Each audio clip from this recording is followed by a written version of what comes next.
हरिओम तत्सत। नमस्कार। आज देश की राजनीति कहाँ से कहाँ चली गई है, इस विषय पर कभी कभी मैं सोचता हूँ तो बहुत दुख होता है। और मैं ये नहीं समझ पाता कि जिसे हम बुद्धिजीवी कहते हैं, जिसे हम देश का नेता कहते हैं, जिसे हम देश का लीडर कहते हैं, उन लोगों ने देश की ऐसी की तैसी कर रखी है। मुझे कभी कभी इस बात पर बड़ा आश्चर्य होता है और दुख होता है कि हमारे देश के जवान चीन के बॉर्डर पर शहीद हो रहे हैं और यहाँ कांग्रेस और कम्युनिस्ट ये दोनों पार्टियाँ उल्टे धंधे पर लगे हैं। आज की स्थिति में सुना कांग्रेस की, पहली चीज़ तो बड़ी मुश्किल से किसी तरह से 2 या 3 स्टेट में 2-3 राज्यों में कांग्रेस की सत्ता मिली। कांग्रेस को सत्ता मिलने पर सदुपयोग करना तो ये जानते नहीं, क्योंकि ज़िंदगी भर का जो उल्टे काम किया होगा आज कैसे बाज आएगा। इन लोगों ने उसमें भी अपना संभालने का काम नहीं किया, बल्कि उल्टे धंधे करने शुरू कर दिए। कर्नाटक हुआ, कर्नाटक के बाद फिर मध्य प्रदेश में वही हाल कर दिया। अब आज की स्थिति सुन करके और या समाचार को सुन करके उन लोगों के बारे में जान करके इतना दुख होता है कि एक व्यक्ति जो जी जान लगा करके पूरी मेहनत करता है, एक व्यक्ति जिसके अंदर योग्यता है, वो व्यक्ति जो शासन की बागडोर संभाल सकता है, उसको तो उठा के किनारे कर देते हैं। और कोई भी बात होती है तो प्रियंका जी, मैं ये जानना नहीं, मेरी आज तक समझ में नहीं आता।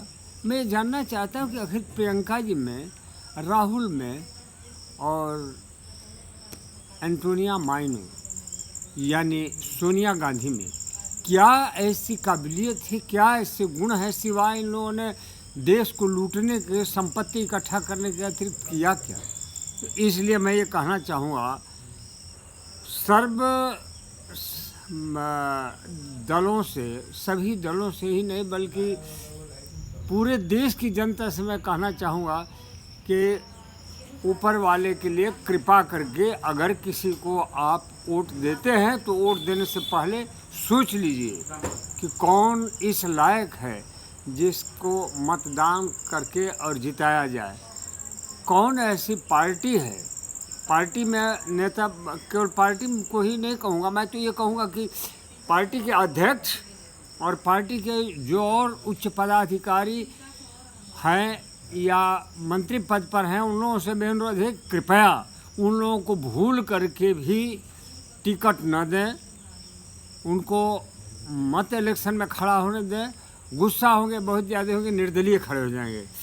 लेकिन इलेक्शन कमीशन से भी अनुरोध है कि इलेक्शन कमीशन जो है कृपया इसमें गहराई से विचार करे और जिस आदमी का मुकदमा चल रहा है या जिस आदमी को सज़ा मिल रहा है उसको भूल करके भी टिकट न दे।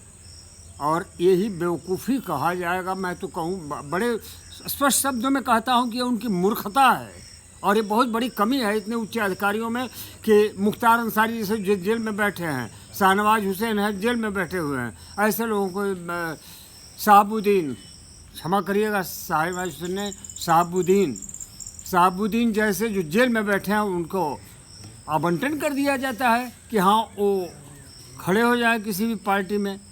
पार्टी के जो अध्यक्ष हैं, जो पार्टी को लेके चलते हैं, वो तो अपना बस 2 ही चीज़ें दिखाई देती है कि एक शब्द बाहुबली है, वो बाहुबली शब्द दिखाई देता है, गुंडागर्दी दिखाई देती है, आवारागर्दी दिखाई देती है।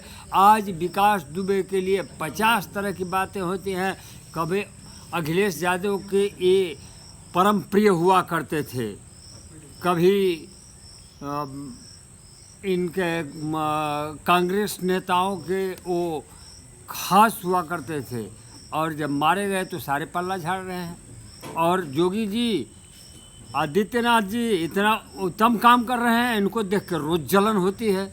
कोई मुसलमान विरोधी बताता है, कोई ये कहता है कि जानबूझ के इनकाउंटर करवाते फिरते हैं। इनकाउंटर नहीं करें तो और क्या करें, उन्हें बैठा करके भोज दें और गले में उनको ले जा कर के जयमाल पहनाएं और कहें कि चलिए इन्हें चद्दर उड़ा करके और विदाई करते हैं अच्छी तरह से। ये सब अगर देश से मिट जाए, भ्रष्टाचार देश से मिट जाए, ऐसे नेताओं को कुछ दिन पंजाब में बहुत बढ़िया तरीका चला था जिसमें लोगोंवाल वगैरह मारे गए थे।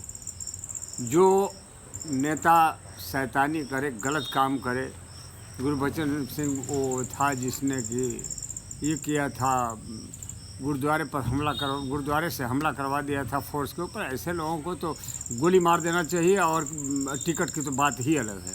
बस मैं इतने ही पर आपको कहना चाहूँगा कि भविष्य के लिए सोचें, देश का सुधार करें, हमारे आने वाले नौजवानों की आगे आने वाली पीढ़ी में सुधार और उन्नत का रास्ता बनाएं।